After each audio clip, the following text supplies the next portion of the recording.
नारायणपुर में सुजाता और दिव्या नाम के दो बहनें रहते थे।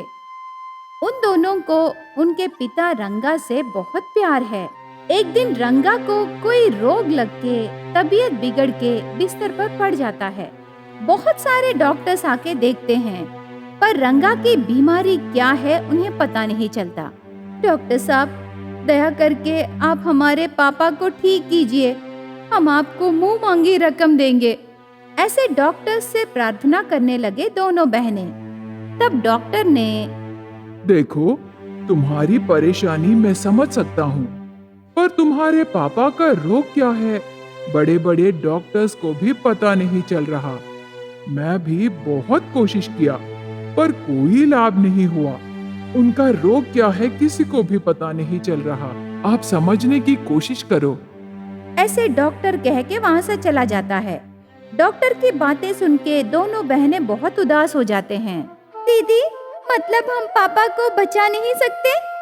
पापा हम दोनों की खुशी के लिए बहुत कुछ किए दीदी, क्या हम उनके लिए इतना भी नहीं कर सकते? ऐसे बहुत दुखी होकर उसकी दीदी से पूछती है। तब सुजाता ने, नहीं बहन, हम अपने पापा को जरूर बचाएंगे, भरोसा रखो। हमारे गांव के पास रहे जंगल में एक स्वामी जी हैं, उन्हें मिलके पापा को ठीक करने के लिए कहेंगे बहन। सच? तो जल्दी से हम उनके पास जाएंगे दीदी, चलो।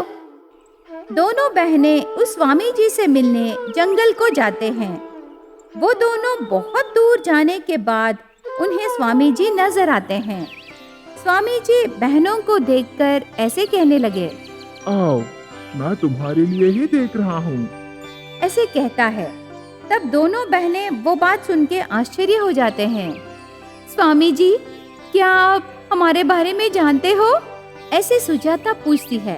तब स्वामी जी हंस के, सिर्फ तुम्हारे लिए ही नहीं, मैं तुम्हारे पिताजी के बारे में भी जानता हूँ। उनके रोग का इलाज कराने तुम दोनों मेरे पास आए ना? ऐसे कहता है।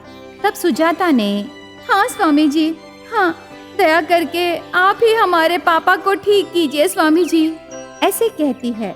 तब स्वामी जी आंखें बंद करके रंगा का रोग कम करने वाली जड़ी बूटी कहाँ है उसके दिव्य दृष्टि से देखकर, सुजाता बेटी, सुनो, तुम्हारे पिता का रोग कम करने वाली जड़ी बूटी एक जगह है, ऐसे कहता है।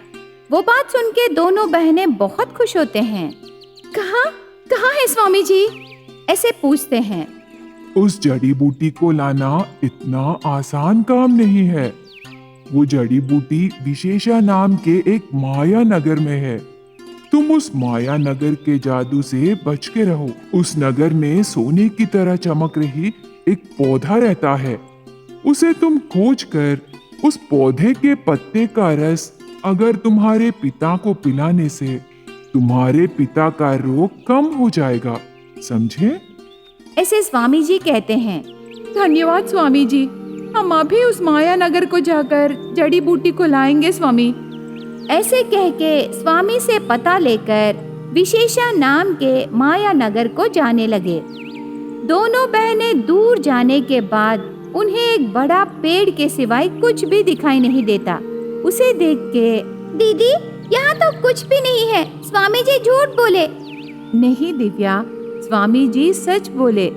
ये एक माया नगर है, हम इसके जादू से बच के इसका दरवाजा खोजना है, ऐसे कहती है। दोनों बहनें शाम तक पेड़ के पास घूमते समय उन्हें उस पेड़ के बीच एक छोटी सी गुफा नजर आती है। दोनों बहनें उस गुफा में जाते हैं। तब वो पेड़ गायब होके वहाँ छोटा सा गांव नजर आता है। वो गांव बहुत सुंदर और हरा भरा रहता है। उस गांव को देख के दोनों बहनें उनका काम भूल जाते हैं। वो माया नगर उसकी जादू से उन बहनों को बहकाती है। उनका काम भूल के आराम से दोनों खेलने लगे। तब सुजाता को अचानक से स्वामी जी याद आते हैं। दिव्या, ये सब जादू है, ये हमें बहका रही है। तब दिव्या ने, दीदी बहुत भूख लगी है, ऐसे कहती है। सुजाता उसकी बहन की भूख मिटाने के लिए चारों ओर ढूंढ रही थी। तब उसे एक फल नजर आता है। सुजाता वो फल उसकी बहन को देती है। दिव्या खुशी से फल खाते समय उस फल में बहुत कीड़े रहते हैं। दिव्या डर के उस फल को नीचे फेंक देती है। दोनों बहनें पानी पीने जाने पर पानी बर्फ बन जाता है। दोनों बिना खाए बिना पिए बहुत वीक हो जाते हैं। तब उन्हें एक पहाड़ के किनारे एक सोने का पौधा नजर आता है। दोनों बहनें खुशी से उस पौधे के पास जाते हैं। वो पौधा वहां से गायब हो जाता है। माता, पता चला हमारे पापा का रोग कम होने के लिए यहाँ एक जड़ी बूटी मिलेगी, इसीलिए हम यहाँ आए हैं। दया करके हमें वो जड़ी बूटी दो। ऐसे दोनों बहनें प्रार्थना करने लगे। तब उन्हें आसमान से एक आवाज सुनाई दी, तुम दोनों इस पहाड़ के किनारे से कूदने से तुम्हें वो जड़ी बूटी मिलेगी। ऐसे आवाज आई। वो बात सुनकर बिना देर किए दोनों बहनें जाकर उस पहाड़ के किनारे से कूदते हैं। वो दोनों बहनें उनके पिता के लिए इतना साहस करने पर उस माया नगर की जादू खुश होके उन्हें वो जड़ी बूटी प्रदान की। दोनों बहनें वो जड़ी बूटी लेकर उनके पिता को उससे बचाते हैं। गरीब दीदी और असीम भक्त। गन्नवरम में सुधा और राधा नाम के दो बहनें थे।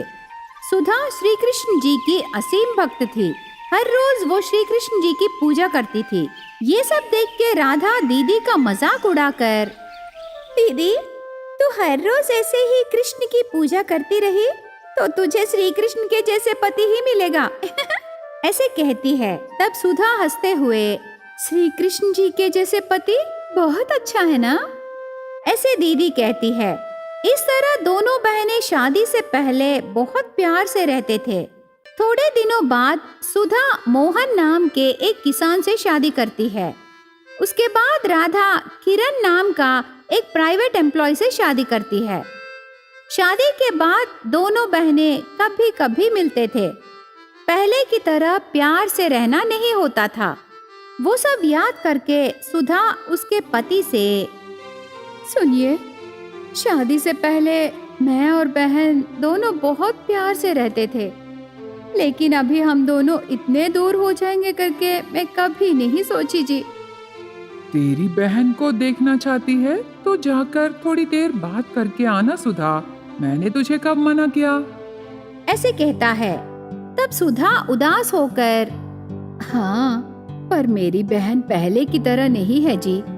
हम गरीब है ना, और वो बहुत अमीर लड़के से शादी की। पैसों के घमंड से प्यार से रहने का स्वभाव उसे अभी कम हो गया जी। मजाक उड़ा के बातें करने लगी। वो सब मुझसे नहीं होगा जी।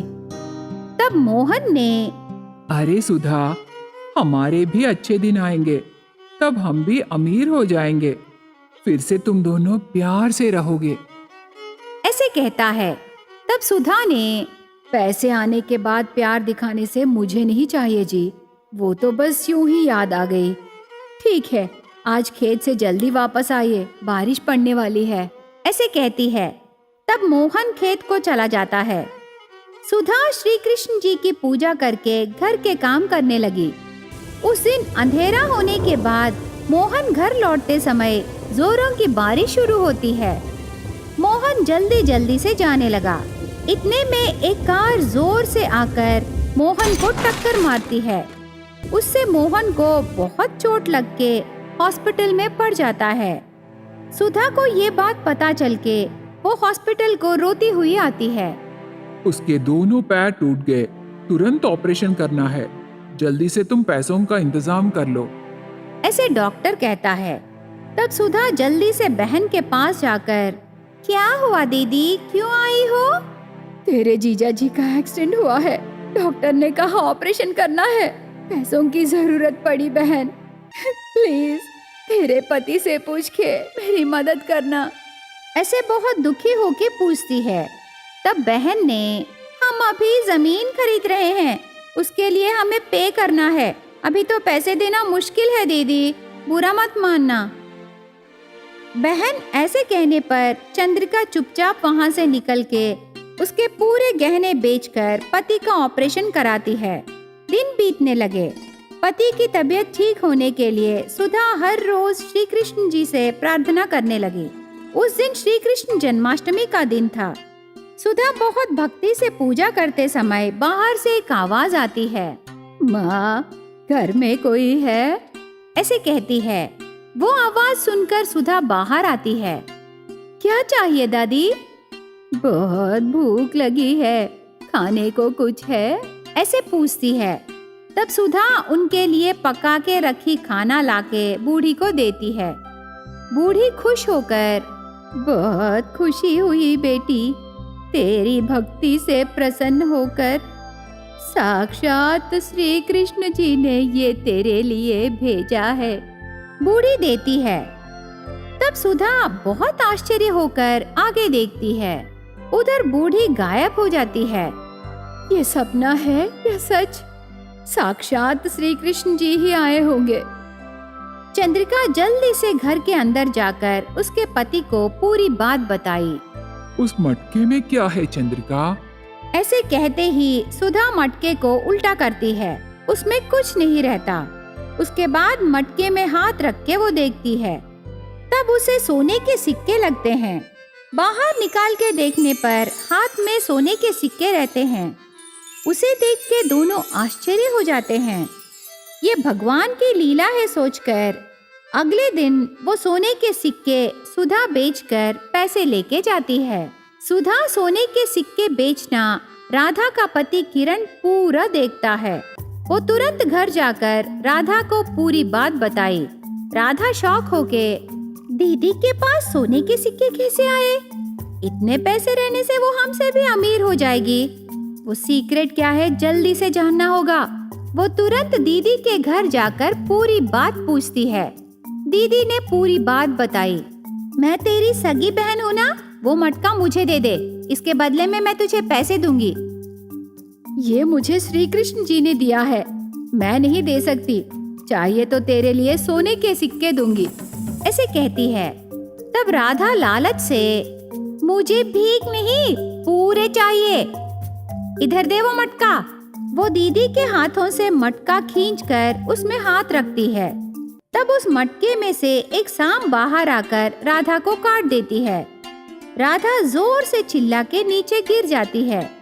उसे देख के सुधा डर के राधा को हॉस्पिटल में ज्वाइन करा के उसे बचाती है। बुरे विचार रहने से बुरा ही होता है करके तब राधा को पता चलता है।